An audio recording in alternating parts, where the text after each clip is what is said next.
Hi hello good morning. എല്ലാവർക്കും സുഖമല്ലേ? ഞങ്ങൾക്ക് എല്ലാവർക്കും ഇവിടെ സുഖം കേട്ടോ. Welcome back to ABs world. അപ്പോൾ ഇന്ന് എബീസ് വേൾഡിൽ എനിക്ക് കുറച്ച് വിശേഷങ്ങൾ നിങ്ങളുമായിട്ട് ഷെയർ ചെയ്യാനുണ്ട്. അങ്ങനെയുള്ള കുറച്ച് കാര്യങ്ങളാണ് കേട്ടോ ഞാൻ നിങ്ങളോട് ഷെയർ ചെയ്യാൻ പോകുന്നത്. അപ്പോൾ എപ്പോഴും ഇങ്ങനെയൊക്കെയുള്ള വീഡിയോസൊക്കെ ഇടുന്നത് എപ്പോഴും ഞാൻ ഇത് എൻ്റെ റൂമിലൊക്കെ വെച്ചിട്ടായിരിക്കും. കാരണം അവിടെ മാത്രമേ ഒരു ലൈറ്റും കാര്യങ്ങളൊക്കെ ഉണ്ടാകാറുള്ളൂ. പക്ഷേ ഇന്ന് ഞാൻ വീഡിയോ ഇടുന്നത് ഹോളിൽ വെച്ചിട്ടാണ്. കാരണം ഒരു റിംഗ് ലൈറ്റൊക്കെ വാങ്ങിച്ച് ഞാനിങ്ങനെ സെറ്റ് ചെയ്യണം. എൻ്റെ കണ്ണിൽ തന്നെ ഉണ്ട് കണ്ടോ എൻ്റെ റിംഗ് ലൈറ്റ്. ഒരുപാട് ആഗ്രഹിച്ച് വാങ്ങിച്ചതാണ്. ഞാൻ യൂട്യൂബ് ചാനലിലെ വീഡിയോസൊക്കെ ഇട്ട് തുടർന്ന ടൈം തൊട്ടേ റിംഗ് ലൈറ്റൊക്കെ വാങ്ങണമെന്ന് ഭയങ്കരമായിട്ട് ആഗ്രഹിച്ചിരുന്ന ഒരാളാണ്. അത് കുറച്ച് ക്യാഷൊക്കെ കിട്ടിയതിന് ശേഷം. പക്ഷേ എന്ത് ചെയ്യാം, നിങ്ങൾക്ക് എല്ലാവർക്കും അറിയാവുന്നത് പോലെ തന്നെയാണ് എൻ്റെ ചാനൽ എപ്പോഴും ഇങ്ങനെ താഴെ തന്നെയാണ് ഇരിക്കുന്നത്. ഒരു മുന്നേറ്റവും ഉണ്ടാകാറില്ല. അതെന്താണെന്ന് എനിക്കറിയത്തുമില്ല.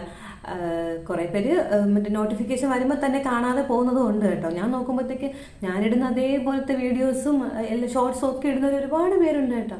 അവർക്കൊക്കെ നല്ല രീതിയിൽ റീച്ച് ആവുന്നുണ്ട്. ഞാൻ മാത്രം എന്താണ് ഇങ്ങനെയെന്ന് എനിക്കറിയില്ല. അതൊക്കെ പോട്ടെ. ഞാനിന്ന് നിങ്ങളായിട്ട് സംസാരിക്കാൻ വന്നത് തന്നെ വേറൊരു കാര്യമാണ്. ഞാൻ എൻ്റെ സ്കൂൾ ലൈഫിൽ കുറേ എക്സ്പീരിയൻസ് ഇട്ടിട്ടുണ്ടായിരുന്നു. അതായത് ഞാൻ പഠിപ്പിക്കാൻ പോയ കുറേ കാര്യങ്ങളൊക്കെ നിങ്ങളായിട്ട് ഞാൻ കുറേ ഷെയർ ചെയ്തിട്ടുണ്ടായിരുന്നല്ലേ. അത് അന്ന് ഞാൻ ആദ്യമായിട്ട് പാരൻസിനെയും എല്ലാവരെയും കണ്ട് ആ സ്കൂളിൽ ടീച്ചറായിട്ട് സൈൻ ചെയ്തതിൻ്റെ അന്നത്തെ എൻ്റെ ഒരു വീഡിയോ ആണ്. ഞാൻ 2-3 ദിവസം മുന്നേ ഇട്ടിട്ടുണ്ടായിരുന്നു. ആ ഒരു വീഡിയോ നിങ്ങളെല്ലാവരും കണ്ടത് കേട്ടോ. അപ്പോൾ അതുപോലെ തന്നെ അന്ന് അറിഞ്ഞൂടാത്ത കുറേ കാര്യങ്ങൾ ഞാൻ ആ വീഡിയോസിൽ കുറേ ബ്ലണ്ടറായിട്ട് ഞാൻ പറഞ്ഞിട്ടുണ്ടായിരുന്നു. അതൊക്കെ എനിക്ക് തിരുത്തി പറയണമെന്നുണ്ട്. കാരണം ആ ഒരു സത്യം ആ വീഡിയോ ഞാൻ കുറച്ച് നാൾക്ക് മുന്നേ എൻ്റെ ഫോണിൽ, അതായത് ചേട്ടൻ്റെ ഫോണിൽ ഞാനത് ആ സമയത്ത് എനിക്ക് ഫോണൊന്നും ഉണ്ടായിരുന്നില്ല. അതായത് നല്ല സെറ്റ് ഫോണൊന്നും ഉണ്ടായിരുന്നില്ല. ചേട്ടൻ്റെ ഫോണായിരുന്നു ഉണ്ടായിരുന്നത് കേട്ടോ. അപ്പോൾ അതിൽ തന്നെ ആണ് ഞാനത് ഷൂട്ട് ചെയ്ത് വെച്ചിരുന്നത്. അപ്പോൾ ചേട്ടൻ്റെ ഫോൺ കംപ്ലൈൻ്റ് ആയ സമയത്ത് ഞാൻ കുറേ വീഡിയോസ് ഫോട്ടോസൊക്കെ എൻ്റെ ഫോണിലിട്ട് ഷെയർ ചെയ്ത സമയത്താണ് ഞാൻ ഇത് കണ്ടത്. അത് ഞാൻ ഇട്ടിട്ടുണ്ടായിരുന്നു, മാറ്റി വെച്ചിട്ടുണ്ടായിരുന്നു. എപ്പോഴെങ്കിലും ഞാൻ സ്കൂളിൽ നിന്ന് മാറുകയാണെങ്കിൽ മാത്രമേ ഞാനത് പോസ്റ്റ് ചെയ്യത്തുള്ളൂ എന്ന് വിചാരിച്ചാണ് ഞാനത് എടുത്തു വെച്ചിട്ടുണ്ടായിരുന്നത്. പക്ഷേ ഞാനിപ്പോൾ സ്കൂളിൽ നിന്ന് മാറിയിട്ടില്ല. ഞാൻ ഒരു 1 ഇയർ ലീവ് എടുത്തിട്ടുണ്ടായിരുന്നു. ഈ ഇയർ കയറുന്നില്ല എന്ന് വിചാരിച്ചിട്ട്. അറിയാമല്ലോ, എൻ്റെ ഹെൽത്ത് ഇഷ്യൂസും കാര്യങ്ങളൊക്കെ ആയിട്ടാണ് അത് ഞാൻ ലീവ് എടുത്തത്. 1 വർഷത്തെ ലീവ് എടുത്തത്.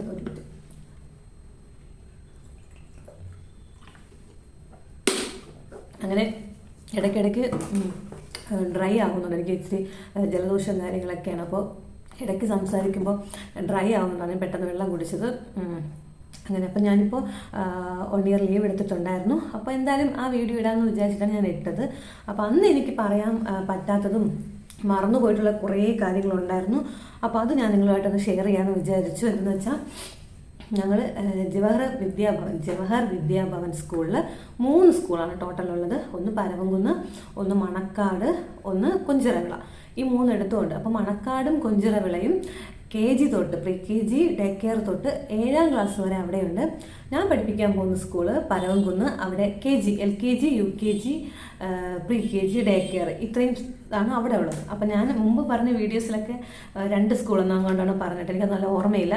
ആ വീഡിയോ എടുത്ത് ഞാൻ കണ്ടില്ല. കുറേ ആൾക്ക് മുന്നേ എടുത്ത് കണ്ടാണ്, പിന്നെ ഞാൻ അത് കണ്ടിട്ടില്ല. അതുകൊണ്ടാണ് ഇപ്പോൾ പോസ്റ്റ് ചെയ്തിട്ട് ഞാൻ ആ വീഡിയോ എടുത്ത് കണ്ടില്ല. എനിക്ക് എൻ്റെ അന്നത്തെ ആ ഒരു സംസാരവും എൻ്റെ അന്നത്തെ ഒരു കടമത്തിന് എനിക്ക് ചിരി വരിക ഇടയ്ക്കിടയ്ക്ക്. അതുകൊണ്ടാണ് എടുത്ത് കാണാത്ത, സത്യം പറഞ്ഞാൽ. അങ്ങനെ അപ്പോൾ അങ്ങനെയൊക്കെയാണ് അവിടുത്തെ സംഭവം എന്ന് വെച്ചാൽ. അപ്പം ഞാൻ KG സെക്ഷനിലാണ് നിൽക്കുന്നത്. Pre KG day care, UKG LKG ഇത്ര അവിടെ ഉണ്ട് കേട്ടോ. അപ്പോൾ ബാക്കി 2 സ്കൂളിലും പ്രീ KG തൊട്ട് ഡേ കെയർ തൊട്ട് 7ാം ക്ലാസ് വരെ അവിടെയുണ്ട്. അപ്പോൾ നമ്മുടെ മെയിൻ സ്കൂളായിട്ട് വരുന്നത് കുഞ്ചിറവിളയാണ്. കുത്തുകല്ലുമൂട് എന്ന് പറയുന്ന സ്ഥലത്തിൻ്റെ പേര്. പിന്നീടുള്ളത് മണക്കാടാണ്. മണക്കാട് ജംഗ്ഷനിൽ തന്നെയാണ്. അപ്പോൾ നമുക്ക് കാണാൻ പറ്റും, റോഡ് നിൽക്കുമ്പോൾ തന്നെ നമുക്ക് കാണാൻ പറ്റും. നമ്മൾ ഇവിടുന്ന് ഈസ്റ്റ് തൊട്ട്, അതായത് നമ്മളെ ഈ തിരുവല്ലം പാലം അങ്ങനെയൊക്കെ നമ്മൾ പരവംകുന്നം കഴിഞ്ഞ് സ്ട്രെയിറ്റ് ആയിട്ട് ആ റോഡിൽ പോകുമ്പോഴത്തേക്കും മണക്കാട് കാണുമ്പോഴത്തേക്കും വലതുവശത്താണ് നമുക്ക് റോഡ് നിൽക്കുമ്പോൾ തന്നെ സ്കൂൾ കാണാൻ പറ്റും. പക്ഷേ കുഞ്ചിറവിള നമ്മുടെ മെയിൻ സ്കൂളിലോട്ടാണെങ്കിൽ മെയിൻ റോഡിൽ നിന്നും കുറച്ച് റോഡിലോട്ട് കയറി പോകണം. എങ്കിലും മാത്രമേ നമുക്ക് കാണാൻ പറ്റത്തുള്ളൂ കേട്ടോ. അങ്ങനെയൊക്കെയാണ് അവിടുത്തെ സ്കൂളിലെ വിശേഷങ്ങളും കാര്യങ്ങളും. സത്യം പറഞ്ഞാൽ എനിക്കിപ്പോൾ സ്കൂളിൽ പോകാതിരിക്കുമ്പം അത് സങ്കടം ഉണ്ടെന്ന് പറയാം, സന്തോഷം ഉണ്ടെന്ന് പറയാം. രണ്ടും കൂടെ ഇടകലർന്നൊരു സംഭവമാണ് എൻ്റേത്. എന്തെന്ന് വെച്ചാൽ അത് സ്കൂളിൽ പോകുന്ന സമയത്ത് ഫുൾ എൻഗേജ്ഡ് ആയിരുന്നു. ഒന്നിനും സമയം കിട്ടുന്നില്ല, ഒന്നിനും എനിക്ക് പറ്റുന്നില്ല. രാവിലെ 5:30 മണിക്ക് എഴുന്നേൽക്കുന്ന ഞാൻ ചില സമയത്ത് ബസ്സിലൊന്ന് സീറ്റ് കിട്ടിയാലായിരുന്നു. 8:30ക്കാണ് ഞാൻ വീട്ടിൽ നിന്ന് ഇറങ്ങുന്നത്. ആ ഒരു സമയത്ത് ബസ്സിൽ സീറ്റ് കിട്ടിയാൽ കിട്ടി, ഇല്ലെങ്കിൽ ഇല്ല. ആ ഒരു രീതിയായിരുന്നു എൻ്റേത് ഫസ്റ്റ് വർഷത്തും. വർഷത്തിലും സെക്കൻഡ് വർഷം അങ്ങനെയായിരുന്നു കേട്ടോ. ഫസ്റ്റ് വർഷം എനിക്ക് 10 മണി തൊട്ട് 5 മണി വരെ ആയിരുന്നു കേട്ടോ. രണ്ടാമത്തെ വർഷവും 10 മണിയല്ലായിരുന്നു, 9 മണി തൊട്ടായിരുന്നു 5 മണി വരെ ഉണ്ടായിരുന്നത് എനിക്ക്. ഈ മൂന്നാമത്തെ വർഷം ഞാൻ പോയ സമയത്തും എനിക്ക് 9 മണിക്ക് കയറണം, അതുപോലെ 5 മണിക്ക് ഇറങ്ങണം, ആ ഒരു ടൈമായിരുന്നു. ഫസ്റ്റ് വർഷമാണെങ്കിൽ പോലും ഇടയ്ക്കിടയ്ക്ക് ഞാൻ ബസ്സിലിരുന്ന് പോകുമായിരുന്നു. രണ്ടാമത്തെ വർഷം എനിക്ക് ഒട്ടുമേ സീറ്റ് കിട്ടില്ല, വല്ലപ്പോഴും കിട്ടി അങ്ങനെ ഒരു രീതിയിലായിരുന്നു കേട്ടോ. അപ്പോൾ ആ ഒരു വർഷമൊക്കെ ആയപ്പോൾ തന്നെ എനിക്ക് ഓൾറെഡി എനിക്ക് അസുഖങ്ങളും, അതായത് എൻ്റെ കാലിൻ്റെ പ്രശ്നം കൊണ്ട് എനിക്ക് വയ്യായിക ഉണ്ടായിരുന്നു. പിന്നെയും നമ്മുടെ ആവശ്യം, നമുക്ക് ജോലിക്ക് പോവുക എന്ന് പറഞ്ഞാൽ നമ്മുടെയും കൂടെ ആവശ്യമാണ്. കുറേ ആൾക്കാരായിട്ട് പരിചയപ്പെടാം. നമ്മുടെ സംസാരത്തിനായിരുന്നാലും നമ്മുടെ പെരുമാറ്റത്തിനായിരുന്നാലും ഒരുപാട് മാറ്റങ്ങൾ ഇതുവഴി കിട്ടുന്നുണ്ടായിരുന്നു. സത്യം പറഞ്ഞാൽ എനിക്ക് അങ്ങനെയായിരുന്നു കേട്ടോ. എനിക്ക് എൻ്റെ പെരുമാറ്റത്തിൽ തന്നെ കുറേ മാറ്റങ്ങളൊക്കെ ഇവിടെ വന്നതിന് ശേഷം, അതായത് നമ്മുടെ സ്കൂളിലോട്ട് പോയതിന് ശേഷം എനിക്ക് ഒരുപാട് മാറ്റങ്ങൾ ഉണ്ടായിട്ടുണ്ട്. എനിക്ക് അറിയാത്ത കുറേ ഇംഗ്ലീഷ് വേർഡ്സുകൾ, അതിൻ്റെ അർത്ഥങ്ങൾ, അതെങ്ങനെ സംസാരിക്കണം, അതൊക്കെ ഞാൻ പഠിച്ചത് എൻ്റെ സ്കൂളിൽ വെച്ചിട്ടാണ് കേട്ടോ. അല്ല വേറെ എവിടെയെന്ന് വെച്ചാൽ ഞാൻ പഠിപ്പിക്കാൻ പോയെടുത്തുള്ള എനിക്ക് കിട്ടിയ ഗുണങ്ങളെന്ന് വേണമെങ്കിൽ പറഞ്ഞു. ഞാൻ ഇടയ്ക്കിടയ്ക്ക് ഫ്രണ്ട്സിൻ്റെ അടുത്താണെങ്കിൽ പോലും, ഇതിലിപ്പോൾ നമ്മൾ വീഡിയോസ് അപ്ലോഡ് ചെയ്യുന്ന സമയത്താണെങ്കിൽ പോലും ഇടയ്ക്ക് എനിക്ക് ഇംഗ്ലീഷ് വേർഡ്സൊക്കെ എനിക്ക് ഇടയ്ക്കിടയ്ക്ക് കയറി ചില സമയത്ത് ഞാനത് കട്ട് ചെയ്ത് മാറ്റിക്കാറ്. നമ്മൾ മറ്റേ വോയിസ് കൊടുക്കുന്ന സമയത്ത് കട്ട് ചെയ്തെടുത്ത് മാറ്റിക്കളാറുണ്ട്. ഫ്രണ്ട്സിൻ്റെ ഇടയ്ക്കിലൊക്കെ ഞാൻ ഇടയ്ക്കിടയ്ക്ക് ഞാൻ പറയും. അപ്പോൾ അവരെന്നെ കളിയാക്കാറുണ്ട് ഇടയ്ക്ക്. പിന്നെ ഞാൻ പറഞ്ഞു ഞാനൊരു ഇംഗ്ലീഷ് അമ്മയാണെന്ന് വിചാരിച്ചെന്നൊക്കെ പറയും, ഇംഗ്ലീഷ് ആൻറ്റിയാണെന്നൊക്കെ പറയും. അത് ഞങ്ങൾ ഫ്രണ്ട്സിൻ്റെ ഇടയ്ക്കുള്ള കാര്യങ്ങളാണ് കേട്ടോ. കുഴപ്പമില്ല, ഇപ്പോൾ അവർ അഡ്ജസ്റ്റഡ് ആണ്. എന്ന് വെച്ചാൽ ഞാൻ ആദ്യം പോയ സമയത്തൊക്കെ ഇംഗ്ലീഷ് പറയുമ്പോൾ അവർ ചിരിക്കുമായിരുന്നു. പിന്നെ ഞാൻ പറയട്ടെ, നിങ്ങളടുത്തെങ്കിൽ ഞാൻ ഒന്ന് പറയട്ടെ, അങ്ങനെയെങ്കിൽ ഞാൻ പ്രാക്ടീസ് ചെയ്യട്ടെ എന്നൊക്കെ അവരുടെ അടുത്ത് ഞാൻ പറയാറുണ്ട് കേട്ടോ.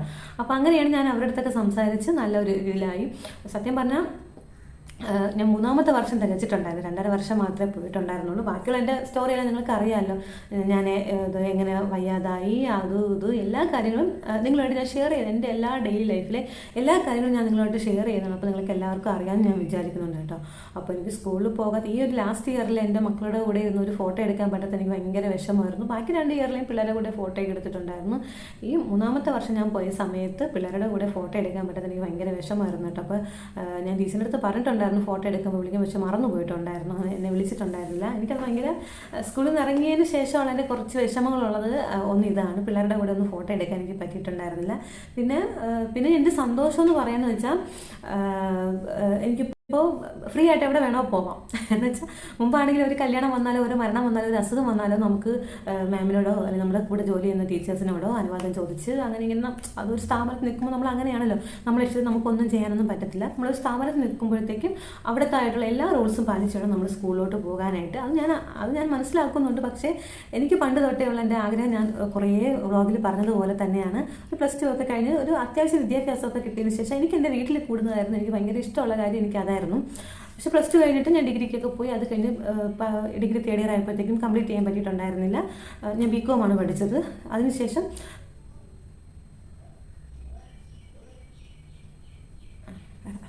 BCom ആണ് പഠിച്ചിട്ടുണ്ടായിരുന്നത്. അപ്പോൾ 3rd ഇയർ പകുതി ആയപ്പോഴത്തേക്കും കല്യാണമൊക്കെ ആയി. പിന്നെ എനിക്ക് പഠിക്കാൻ പറ്റിയിട്ടുണ്ടായിരുന്നില്ല. പെട്ടെന്ന് പ്രഗ്നൻ്റ് ഒക്കെ ആയിട്ട് 2 എക്സാം ആ ടൈമിൽ എഴുതാൻ പറ്റിയിട്ടുണ്ടായിരുന്നില്ല. അങ്ങനെയൊക്കെ കുറേ അനുഭവങ്ങളൊക്കെ ഉണ്ടായിട്ടുണ്ടായിരുന്നു എനിക്ക്. അതൊക്കെ കഴിഞ്ഞിട്ട് ഇപ്പോൾ കുഴപ്പമില്ലാതെ പോകുന്നുണ്ട്. പിന്നെ ഞാൻ പഠിച്ചിട്ടുണ്ടായില്ല. പിന്നെ എൻ്റെ ABA ഒക്കെ പ്രസവിച്ചു. കൊറോണ ടൈമിലാണ് ഞാൻ പഠിക്കാൻ പോയത്. പിന്നെ നേരത്തെ തന്നെ ജോലിക്ക് കയറി. എനിക്ക് അതൊക്കെ ഭയങ്കര സന്തോഷമുള്ള കാര്യങ്ങളാണ് എന്ന് പറയുന്നില്ല. പക്ഷേ എന്നാൽ പോലും എൻ്റെ ഉള്ളിനുള്ളിൽ എനിക്ക് എവിടെയും ഒരു കല്യാണത്തിന് പോകാൻ പറ്റാതെ വന്നാലോ, ഫ്രണ്ട്സുമായിട്ട് കറങ്ങി നടക്കാൻ പറ്റാതെ വന്നാലോ, എവിടെയെങ്കിലും അത്യാവശ്യം പോകേണ്ടി വന്നാലോ എനിക്ക് പോകാൻ പറ്റാത്തൊരവസ്ഥ എനിക്കുണ്ടായിരുന്നു സ്കൂളിൽ പോയ ടൈമിൽ. എനിക്കത് ഭയങ്കര വിഷമമായിരുന്നു കേട്ടോ. ഇല്ലെന്ന് പറയുന്നില്ല, എനിക്ക് ഭയങ്കര വിഷമമുള്ള കാര്യമായിരുന്നു. ഇങ്ങനെ അടിച്ച് പൊളിച്ച് കറങ്ങി നടക്കുന്നതൊക്കെയാണ് എനിക്കിഷ്ടം. ഇല്ലെന്ന് ഞാൻ പറയുന്നില്ല, എനിക്കതൊക്കെയാണ് ഇഷ്ടം. ചിലപ്പോൾ ഇനി അതിന് വേണ്ടിയിട്ടാണോന്ന് അറിയില്ല, പെട്ടെന്ന് വെച്ചാൽ എനിക്ക് അസുഖവും കാര്യങ്ങളൊക്കെ വന്നു ഞാൻ പോകുന്നില്ല.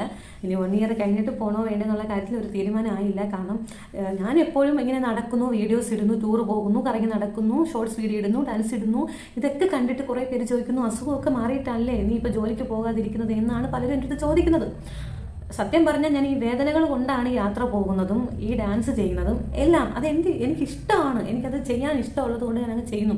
2 ഡാൻസ് കളിച്ചിട്ട് ഞാൻ പിന്നെ രാവിലെ എൻ്റെ ജോലിയെല്ലാം തീർത്തായിരിക്കും ഞാൻ ചിലപ്പോൾ ഡാൻസൊക്കെ ചെയ്യുന്നത്. ഡാൻസ് ചെയ്തിട്ടിട്ട് ഞാൻ പിന്നെ ഫുൾ ടൈം കിടപ്പായിരിക്കും.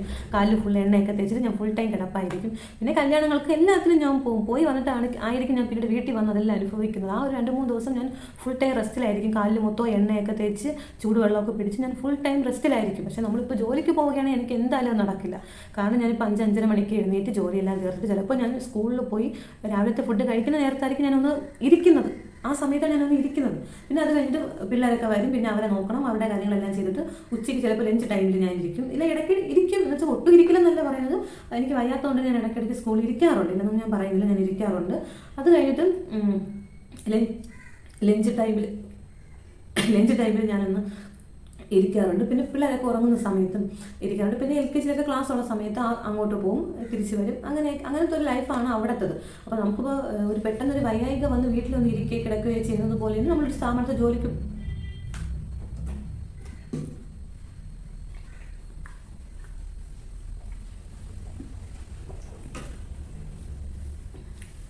എനിക്ക് വയ്യാതെ പെട്ടെന്ന് തുപ്പൽ ഇങ്ങനെ മുകളിലോട്ട് കയറിയിട്ട് പിന്നെ ശ്വാസം എടുക്കാൻ പറ്റാത്തൊരവസ്ഥയൊക്കെ എനിക്ക് ഉണ്ട്. ഇപ്പോൾ ഞാൻ വീട്ടിൽ തനിച്ചേ ഉള്ളൂ. ഒരു അസുഖം വന്നാൽ വിളിച്ചാൽ പോലും ചിലപ്പോൾ സൗണ്ട് പുറത്ത് വരില്ല, വിളിക്കുക തൊട്ടപ്പുറത്ത് അശ്വിനിയൊക്കെ ഉണ്ട്, എങ്കിൽ പോലും സൗണ്ട് പുറത്തോട്ട് വരില്ല. അങ്ങനെയൊക്കെ എനിക്ക് ഉണ്ട്, അല്ലെങ്കിൽ പെട്ടെന്ന് വെള്ളം കുടിച്ചത് അങ്ങനെ.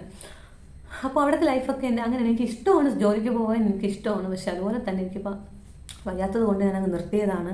ഈ ജോലിക്ക് പോകണമെന്നുമുണ്ട്, എനിക്ക് വീട്ടിൽ നിൽക്കണമെന്നുമുണ്ട്. സത്യം ഇപ്പം ഞാൻ കുറച്ച് റിലാക്സ്ഡ് ആയിട്ട് പോകുന്നുണ്ട് എല്ലാ കാര്യത്തിലും. എബിയുടെ കാര്യത്തിലായിരുന്നാലും വീട്ടിലെ കാര്യത്തിലായിരുന്നാലും എല്ലാ കാര്യത്തിലും ഞാനിപ്പോൾ റിലാക്സ് ആയിട്ട് പോകുന്നുണ്ട്, ഇല്ലെന്നൊന്നും ഞാൻ പറയുന്നില്ല. ജോലി എന്ന് പറയുന്നത് നമുക്ക് ഏറ്റവും അത്യാവശ്യമുള്ളൊരു കാര്യം തന്നെയാണ്, ഇല്ലെന്ന് ഞാൻ പറയുന്നില്ല. എൻ്റെ ഒരു വെച്ചാൽ എനിക്ക് ഇപ്പോൾ ജോലിക്ക് പോകാൻ എനിക്ക് ഇഷ്ടമാണ്, എനിക്ക് അതുപോലെ എനിക്ക് എല്ലായിടത്തും പോകണമെന്ന് എനിക്ക് ആഗ്രഹം, ഭയങ്കരമായിട്ട് ആഗ്രഹമുള്ള ഒരാളാണ് ഞാൻ. ഒരു കല്യാണം വന്നാലോ, ഒരു പാലുകാച്ച് വന്നാലോ, ഫ്രണ്ട്സിനോടൊപ്പം പോകാനായിരുന്നാലോ, ഒരു മരണം വന്നാലോ, ഒരു അസുഖം വന്നാൽ മൂടി പുതച്ച് കിടക്കാനാണെങ്കിൽ പോലും ഏറ്റവും കൂടുതൽ ഇഷ്ടമുള്ള ഒരാളാണ് ഞാൻ. അപ്പോൾ എനിക്ക് അങ്ങനെയൊക്കെ പോകാൻ ഭയങ്കരമായിട്ട് എനിക്ക് ഇഷ്ടമുണ്ട്. അതൊക്കെ എങ്ങനെയാണെന്നുള്ള കാര്യം എനിക്കറിയില്ല, ഇനി വരുന്ന ലൈഫിൽ എങ്ങനെയാണെന്നുള്ള കാര്യം എനിക്കറിയില്ല. അപ്പോൾ എൻ്റെ സ്കൂളിലെ കാര്യങ്ങളൊക്കെ ഇത്രയൊക്കെയാണ് കേട്ടോ. അപ്പോൾ എനിക്ക് അന്ന് ആ ഒരു വീഡിയോസിൽ ഞാൻ പറയാത്ത ഇങ്ങനെയുള്ള കുറേ കാര്യങ്ങളൊക്കെ ഞാൻ പറയാത്തത് കുറേ ഉണ്ടായിരുന്നു. സ്കൂളുകളുടെ പേരുകൾ, സ്കൂൾ എത്ര എണ്ണം ഉണ്ട്, അവിടെ എങ്ങനത്തെ ക്ലാസ്സുകളാണ്, ഞാൻ അങ്ങനെയൊന്നും എനിക്ക് അറിയത്തില്ലായിരുന്നു കേട്ടോ. ഞാൻ മെയിലാണ് ഞാൻ അവിടെ പോയി ജോയിൻ ചെയ്തത്. സ്കൂളിൽ ജോയിൻ ചെയ്തെങ്കിൽ നമുക്ക് ജൂൺ 5-നായിരുന്നു നമുക്ക് സ്കൂൾ തുറന്ന് ഓപ്പൺ ചെയ്തത്. ആ ടൈമൊക്കെ ഞാൻ ഇപ്പോഴും നന്നായിട്ട് ഓർക്കുന്നുണ്ട് കേട്ടോ. അതൊന്നും നമ്മുടെ കൊല്ലം സുധി മരിച്ച ഒരു ദിവസം കൂടെ ആയിരുന്നു. അതേ ദിവസമായിരുന്നു നമ്മുടെ സ്കൂൾ ഓപ്പണിങ് ചെയ്തൊരു ദിവസവും. അങ്ങനെയൊക്കെ. അപ്പോൾ ഇനിയും നല്ല ദിവസങ്ങളൊക്കെ വരട്ടെ എന്ന് ഞാൻ എനിക്ക് തന്നെ ആശംസിക്കുന്നു. ഈ കാണുന്ന എല്ലാവർക്കും ഞാൻ ആശംസിക്കുന്നു. നിങ്ങൾക്ക് എല്ലാവരും സുഖമായിട്ടും സന്തോഷമായിട്ടും സേഫായിട്ടിരിക്കട്ടെ എന്ന് ഞാൻ വിചാരിക്കുന്നു. അതുപോലെ തന്നെ എൻ്റെ വീഡിയോസ് കാണുന്നവരെല്ലാവരും തന്നെ മറക്കാതെ സബ്സ്ക്രൈബ് ചെയ്യുക, ലൈക്ക് ചെയ്യുക, ഷെയർ ചെയ്യുക. അപ്പോൾ എൻ്റെ സ്കൂളിനെ പറ്റിയും എന്തെങ്കിലും ഡീറ്റെയിൽസ് അറിയണമെന്നുണ്ടെങ്കിൽ എനിക്ക് കമൻറ്റ് ചെയ്യുക കേട്ടോ, ഞാൻ പറഞ്ഞുതരാം. നല്ലൊരു സ്കൂളാണ്, നമുക്ക് മക്കളെ വിട്ട് പഠിപ്പിക്കാൻ പറ്റുന്നൊരു സ്കൂളാണ്. എല്ലാ തരത്തിലുള്ള എഡ്യൂക്കേഷനും അവിടെ കൊടുക്കുന്നുണ്ട്. പിന്നെ എല്ലാ പ്രോഗ്രാംസും അവിടെ കണ്ടക്ട് ചെയ്യുന്നുണ്ട്, നമ്മുടെ എല്ലാ ഡേയ്സുകളും. ഇപ്പോൾ നമുക്കിപ്പോൾ ജൂൺ പരിസ്ഥിതി ദിനമായിരുന്നാലും ഫാമിലി ഡേയ്സ് ആയിരുന്നാലും ഫാദേഴ്സ് ഡേ, മദേഴ്സ് ഡേ, പിന്നെ എല്ലാം. ഇപ്പോൾ ഇപ്പോൾ പറയുമ്പോൾ എനിക്ക് പറയാൻ വാക്കുകൾ കിട്ടുന്നില്ല. നമ്മൾ പണ്ട് തൊട്ട് നമ്മുടെ ഗവൺമെൻറ് സ്കൂളുകളിലൊക്കെ ഏതെല്ലാം തരത്തിലുള്ള ഓരോ ഡേയ്സ് നമ്മൾ ആഘോഷിക്കില്ല, അതുപോലത്തെ എല്ലാ സെലിബ്രേഷനുകളും ആ സ്കൂളുണ്ട്. സ്പോർട്സ് ആയിരുന്നാലും എല്ലാ കാര്യങ്ങളും അവിടെയുണ്ട്. നിങ്ങളുടെ മക്കളെ സുഖമായിട്ടും സേഫുമായിട്ടും ഇരുത്താൻ പറ്റുന്ന ഒരിടം കൂടെയാണ്. പ്രത്യേകിച്ച് ഞാൻ പോകുന്നിടത്തല്ലേ എനിക്ക് കൂടുതലായിട്ട് അഭിപ്രായം പറയാൻ അറിയത്തുള്ളൂ. ഞാൻ എൻ്റെ കാര്യം പറയുന്നത്, നമ്മളവിടെ 100% നല്ല രീതിയിലാണ് മക്കളെ എല്ലാവരെയും നോക്കുന്നതും അവർക്ക് കെയർ കൊടുക്കുന്നതും അവരെ പഠിപ്പിക്കുന്നതും എല്ലാ സെലിബ്രേഷനുകളും എല്ലാം അവിടെ ആഘോഷിക്കുന്നുണ്ട്. മത്സരങ്ങളായിരുന്നാലും എല്ലാ കാര്യങ്ങളും അവിടെ ഉണ്ട്. അത് വെച്ചിട്ടാണ് മുമ്പ് പഠിച്ചു പോയ പിള്ളേരുടെ റിലേറ്റീവ്സിൻ്റെ മക്കളെ പോലും നമ്മുടെ സ്കൂളിൽ കൊണ്ടുവരുന്നുണ്ട്. കാരണം ഞാൻ കണ്ടതുകൊണ്ടാണ് ഞാനത് പറയുന്നത്. പിന്നെ കുഞ്ഞു മക്കളെയൊക്കെ കൊണ്ടുവന്ന് ആക്കുന്നവരും ഉണ്ട്. കാരണം നമ്മളിലുള്ള വിശ്വാസം കൊണ്ടാണ് അവരങ്ങനെ കൊണ്ടുവരുന്നത്. അപ്പോൾ അതൊക്കെ നിങ്ങൾക്ക് സേഫായിട്ട് നിങ്ങളുടെ മക്കളെ കൊണ്ടാക്കാവുന്ന ഒരു സ്കൂളാണ് ജവഹർ വിദ്യാഭവൻ. അവിടുത്തെ മാനേജ്മെൻറ്റ് ആയിക്കോട്ടെ, പ്രിൻസിപ്പൾ ആയിക്കോട്ടെ, ബാക്കി ടീച്ചേഴ്സ് ആയിക്കോട്ടെ, എല്ലാവരും വളരെ ഫ്രണ്ട്ലി ആണ്. എല്ലാവരുമായിട്ട് നല്ലൊരു അറ്റാച്ച്മെൻറ്റിൽ പോകാൻ. നമ്മുടെ സാറെന്ന് വെച്ചാൽ സാറ് മക്കൾക്ക് വേണ്ടി ടീച്ചേഴ്സിന് വേണ്ടിയും എന്ത് വേണമെങ്കിലും വാങ്ങിത്തരും, പഠിപ്പിക്കാൻ വേണ്ടിയിട്ട് എന്ത് വേണമെങ്കിലും വാങ്ങിത്തരുന്ന ഒരു സാറാണത്. എല്ലാ വർഷവും മക്കൾക്ക് വേണ്ടി പുതിയ ടോയ്സ്, പുതിയ ആക്ടിവിറ്റീസ് ചെയ്യാനായിട്ട് ഓരോരോ കാര്യങ്ങൾ, എല്ലാ സാധനവും സാറ് എല്ലാ വർഷവും ഒരുപാട് 3 സ്കൂളിലും കൊണ്ടുവരുന്നുണ്ട്. അതുപോലെ ടീച്ചേഴ്സിനായിരുന്നാലും എല്ലാ മാസവും മീറ്റിങ്ങുകൾ വയ്ക്കും. അവരുടെ അഭിപ്രായങ്ങൾ എല്ലാ ആഴ്ചയിലും മീറ്റിംഗ് ഉണ്ട്. 2 സ്കൂൾ, ഞങ്ങളുടെ മെയിൻ സ്കൂളാണ് പോകുന്നത്. മറ്റേ മണക്കാട് സ്കൂളും ഞങ്ങളുടെ കുഞ്ചിറവിള സ്കൂളിലും എല്ലാ ഫ്രൈഡേ നമുക്കവിടെ മീറ്റിംഗ് ഉണ്ട്. അത് പോയിട്ട് മാസത്തിൽ ഒരു ദിവസം നമുക്ക് ഫസ്റ്റ് സാലറി കിട്ടുന്ന ശനിയാഴ്ച ദിവസം നമുക്ക് പൊതുവിൽ എല്ലാവരുമായിട്ടുള്ള ജനറൽ മീറ്റിംഗ് ഉണ്ട്. അത് 3 സ്കൂൾ ഒരുമിച്ചാണ് മീറ്റിംഗ് ഒക്കെ നടത്തുന്നത്. നമുക്ക് ഫുൾ സപ്പോർട്ടാണ് മാനേജ്മെൻറ്റ് എന്ന് വെച്ചാൽ. നമ്മൾ അവരെ പഠിപ്പിച്ച് കൊടുത്താൽ മാത്രം മതി. അതിന് വേണ്ടിയിട്ടുള്ള എന്തെങ്കിലും മെറ്റീരിയൽസ് നമുക്ക് വേണമെന്ന് അറിയിച്ചാൽ ഉടൻ തന്നെ സാർ അത് വാങ്ങിത്തരും. അങ്ങനെയൊക്കെ നല്ലൊരു സാറാണത്. അവിടുത്തെ 2 സാറുമാരുണ്ട്, അവർ 2 പേരും. പിന്നെ മാം ആയിരുന്നാലും അങ്ങനെയാണ്, വളരെ ഫ്രണ്ട്ലിയാണ്. നല്ല രീതിയിൽ തന്നെ നമ്മളുമായിട്ട് ഇടപെടുകയും കാര്യങ്ങൾ സംസാരിക്കുകയും ഒക്കെ ചെയ്യാറുണ്ട്. നല്ല രീതിയിൽ തന്നെയാണ് എല്ലാവരും പെരുമാറുന്നതും. എനിക്ക് ഭയങ്കര ഒരു കംഫർട്ടായിരുന്നു അവിടെ. എല്ലാവരും ചോദിക്കുന്നുണ്ട് അടുത്തെവിടെയെങ്കിലും സ്കൂളിലൊക്കെ ട്രൈ ചെയ്യാമോ എന്നൊക്കെ ചോദിക്കുന്നുണ്ട്. പക്ഷേ എനിക്കെന്തോ ഒരു മനസ്സ് വരുന്നില്ല ഇനി അടുത്തടുത്ത് പോകണമെന്ന് എനിക്ക് ഇല്ല. കാരണം ഞാൻ അവിടെ ആദ്യമായിട്ട് ജോലിക്ക് പോയ സ്ഥലം കൂടി ആയതുകൊണ്ട് തന്നെ എനിക്ക് അതുമായിട്ടൊരു അറ്റാച്ച്മെൻ്റ് ഉണ്ട്. എനിക്ക് അവിടെ തന്നെ ഇനി പഠിപ്പിക്കാൻ പോവുകയാണെങ്കിൽ എനിക്ക് അവിടെ തന്നെ പോകണമെന്ന് എനിക്ക് ആഗ്രഹമുണ്ട്. ഇനി എല്ലാം ദൈവത്തിൻ്റെ കയ്യിലാണ്. എങ്ങനെയായിരിക്കുമെന്ന് എനിക്കറിയില്ല. അപ്പോൾ നിങ്ങളുടെ എല്ലാവരുടെയും പ്രാർത്ഥനയിൽ ഞങ്ങളെ കൂടെ ഓർക്കുക. നിങ്ങൾക്ക് എല്ലാവർക്കും നല്ലൊരു ദിവസം ആശംസിക്കുന്നു.